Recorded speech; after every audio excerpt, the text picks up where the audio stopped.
Police వారు చేసిన మంచి పనికి కూడా అభినందిస్తాను. నేను లేని ఊళ్ళో నిన్నటి వరకు కూడా తిరుపతి అవన్నీ వెళ్ళాను. నేను రేపు యాక్చువల్లీ చెన్నై వెళ్ళిపోతున్నాను. చాలా మంచి పని చేశారు. Thank you so much. At the same time ఏంటంటే సార్, మాకు ఒక రిక్వెస్ట్ ఏంటంటే, నా దృష్టికి వచ్చిన అంశాలు ఏంటంటే గంజాయి విపరీతంగా పెరిగిపోయింది. మా ఊర్లో కూడా చాలామంది చిన్న చిన్న పిల్లలు, ఇప్పుడు ఉన్నటువంటి 8 మంది ముద్దాయిల్లో దాదాపు 5గురు గంజాయి సేవించడం వల్ల ఈ అత్యాచారానికి ఆ మొత్తులో పాల్పడినట్టు కూడా ఉంది సమాచారం.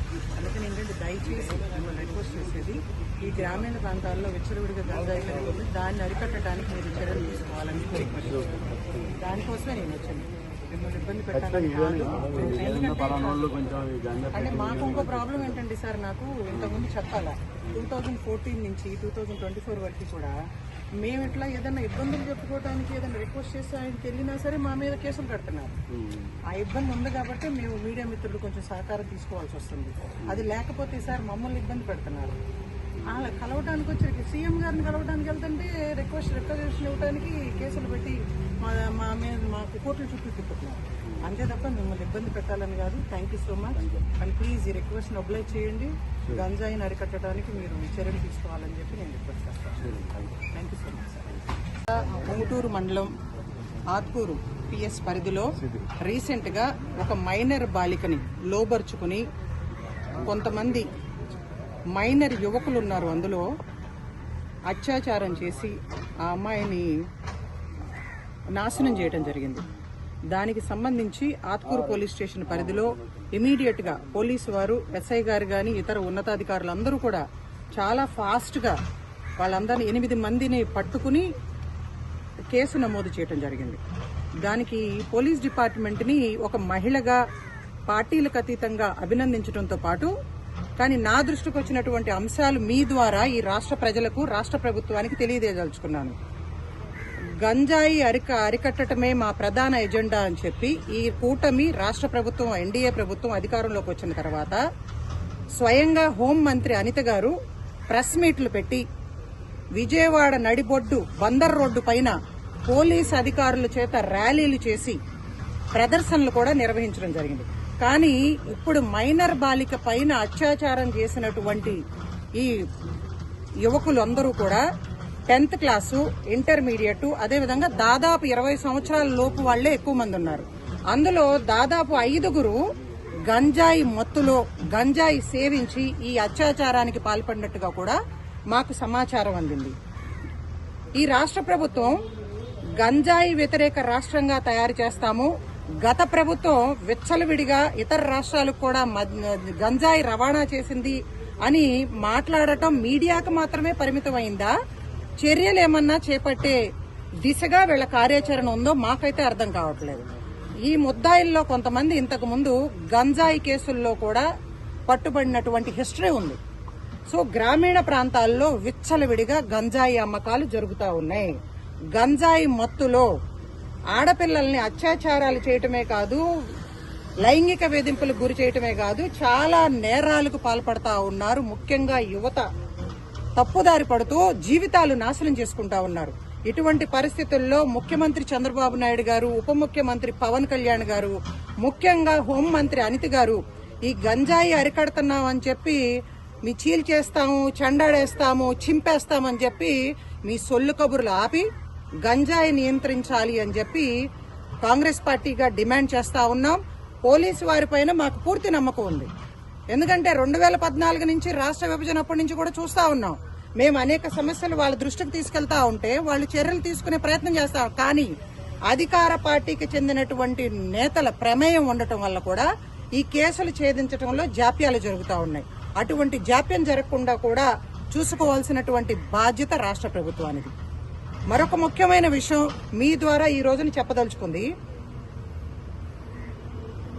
ఆదాయం పెంచుతామని చెప్పినటువంటి ముఖ్యమంత్రి చంద్రబాబు నాయుడు గారు, ఈ కూటమి ప్రభుత్వం ఆదాయం పెంచే మార్గాలు ఆన్లైన్ బెట్టింగ్, మరీ ముఖ్యంగా లాటరీ సిస్టమ్ ఆంధ్రప్రదేశ్లో ఇంట్రడ్యూస్ చేయబోతా ఉన్నారు. ఈ రోజున చాలా ప్రముఖమైనటువంటి నేషనల్ మీడియాకి సంబంధించినటువంటి బిజినెస్ లైన్ పేజ్లో, అంటే ఈ ఆదాయాన్ని పెంచే మార్గం బిజినెస్ లైన్ పేజీలో వచ్చిందంటే ఆలోచించుకోండి. 13,000 కోట్ల రూపాయల ఆదాయం పెంచడం కోసం ఆన్లైన్ బెట్టింగ్లు, ఆన్లైన్ యాప్లు, అదేవిధంగా ఆన్లైన్ గేమింగ్లు, లాటరీ సిస్టమ్ తీసుకురాబోతా ఉన్నారు. అంటే ఈ 13,000 కోట్ల ద్వారా మీరు ఈ మహిళలకు ఇస్తానన్నటువంటి హామీలు నెరవేర్చడం కోసం యువతని, అదేవిధంగా పేద బడుగు బలహీన వర్గాల జీవితాలు నాశనం చేయదలుచుకున్నారా అని చెప్పి చంద్రబాబు నాయుడు గారిని, ఈ కూటమి ప్రభుత్వాన్ని ప్రశ్నిస్తా ఉన్నాం.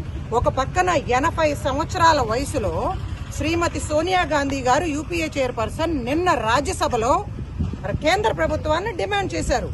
ఉపాధి హామీ పథకం ద్వారా వేలాది కోట్ల రూపాయలు పేదలకు అందవలసినటువంటి డబ్బుని, నిధుల్ని రిలీజ్ చేయడంలో జాప్యం చేస్తా ఉన్నారు. మరి ఉపాధి హామీ పథకం ద్వారా 400 రూపాయలకు వేతనాన్ని పెంచండి, 100 రోజుల పని పథకాన్ని 150 రూపాయలు చేయండి, 150 రోజులు చేయండి అని చెప్పి 80 సంవత్సరాల వయసులో పేదలకు న్యాయం చేయటం కోసం శ్రీమతి సోనియా గాంధీ గారు ఆరోగ్యం సహకరించకపోయినా పార్లమెంటుకు వచ్చి ప్రభుత్వాలను డిమాండ్ చేస్తా ఉంటే, ఇప్పుడు ఉన్నటువంటి రాష్ట్ర ప్రభుత్వాలు, ఎన్డీఏ, కేంద్ర రాష్ట్ర ప్రభుత్వాలు రెండు కూడా ఆ పేదల జీవితాల్ని నాశనం చేసి వాళ్ళ జేబులు పిండి వీళ్ళు జేబులు నింపుకునే ప్రయత్నం ఈ ఆన్లైన్ బెట్టింగుల ద్వారానో, ఆన్లైన్ గేమింగ్ల ద్వారానో, లాటరీ ఇంట్రడ్యూస్ చేయడం ద్వారానో చేయబోతా ఉంది. దాన్ని తీవ్రంగా ఖండిస్తా ఉన్నాం. ఉపసంహరించుకోవాలి అని చెప్పి కూడా రాష్ట్ర ప్రభుత్వాన్ని డిమాండ్ చేస్తా ఉన్నాం. మద్యం ఏరులైపోతా ఉంది. ఎక్కడ చూసినా కూడా బెల్ట్ షాపులు విపరీతంగా పెరిగిపోయినాయి. గంజాయి, మాదక ద్రవ్యాలు విక్రయాలు జరుగుతా ఉన్నాయి. దీని పూర్తి బాధ్యత రాష్ట్ర ప్రభుత్వానిది. హోంమంత్రి గారు ఏదో 10 రోజులు హడావుడి చేశారంతే, తర్వాత మాకెక్కడా కనిపించట్లేదు. మహిళల పైన అత్యాచారాలు కూడా విపరీతంగా పెరిగిపోయినాయి. దానికి ఉదాహరణే మన ఏరియాలో జరిగినటువంటి ఒక మైనర్ బాలిక పైన అంత కిరాతకంగా, దారుణంగా మైనర్ యువకులు, ఇతర చాలా మంది కూడా అత్యాచారం 3 రోజుల పాటు ఆమెను చిత్రహింసలు చేశారంటే ఒక్కసారి అర్థం చేసుకోవాలి అని చెప్పి రాష్ట్ర ప్రభుత్వాన్ని కోరుతూ,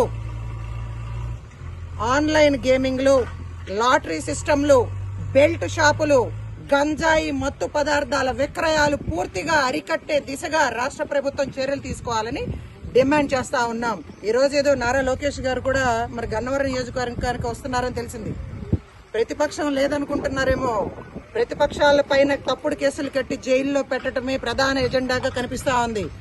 చంద్రబాబు నాయుడు గారు, లోకేష్ గారు, పవన్ కళ్యాణ్ గారి మీద అసభ్యకరమైనటువంటి పోస్టులు పెట్టి వాళ్ళని విమర్శించిన వాళ్లపైన కేసులు కట్టి లోపలేస్తా ఉన్నారు. మాలాంటి మహిళలం, ప్రతిపక్ష పార్టీకి చెందినటువంటి అనేక మంది మహిళలం చాలా సంవత్సరాలుగా మహిళల సమస్యల పట్ల మాట్లాడుతా ఉన్నాం. మద్యం నియంత్రణ కోసం మేము ఉద్యమాలు, పోరాటాలు చేస్తా ఉన్నాం. మా పైన చాలా అసభ్యకరమైనటువంటి పోస్టులు పెట్టారు. మమ్మల్ని మనోవేదనకు గురి చేశారు. మానసికంగా కూడా చిత్రవదకు గురి చేసినటువంటి సందర్భాలు మీకు తెలుసు. మాకు కూడా రక్షణ కల్పించాలి. మాకు వ్యతిరేకంగా పోస్టులు పెట్టిన వాళ్ళను కూడా కేసులు కట్టి లోపల వేస్తే మీరు మంచి ప్రభుత్వం అనిపించుకుంటారు, మహిళలకి న్యాయం చేసిన వాళ్ళు అవుతారు అని చెప్పి ఈ సంస్థ ఉన్నాను. గన్నవరం నియోజకవర్గంలో అభివృద్ధి అనేది ఎక్కడా కనిపించట్లేదు.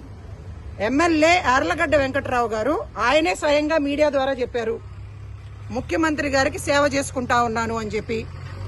చంద్రబాబు నాయుడు గారికి, లోకేష్ గారికి సేవ చేయటమే సరిపోతా ఉంది, ఇక్కడ నియోజకవర్గంలో కనిపించట్లేదు అని చెప్పి ప్రజలు చెప్తా ఉన్నారు. గ్రామీణ ప్రాంతాల్లో అయితే ఎలక్షన్ తర్వాత ఇప్పటి వరకు కూడా రిమోట్ ఏరియాల్లో ఎమ్మెల్యే గారు కనిపించలేదు. ఆయన్ని కలవాలి అంటే అపాయింట్మెంట్ తీసుకోవాలి అని చెప్పి ప్రజలు మాట్లాడుతూ ఉన్నారు. ఎమ్మెల్యే గారు స్థానికంగా అందుబాటులో ఉండాలి. మీరు వారానికి ఎన్ని రోజులు మీ కార్యాలయంలో ఉంటారో, అదేవిధంగా మండల స్థాయిలో మీ కార్యాలయాలు ఉన్నాయి, అక్కడ ఎప్పుడు అందుబాటులో ఉంటారో కూడా మీడియా ద్వారా ఒక ప్రకటన చేయాలి. ప్రజలు మిమ్మల్ని చూడటానికి ఎదురు చూస్తా ఉన్నారు ఎమ్మెల్యే గారు అని చెప్పి కూడా అభ్యర్థిస్తా ఉన్నాం.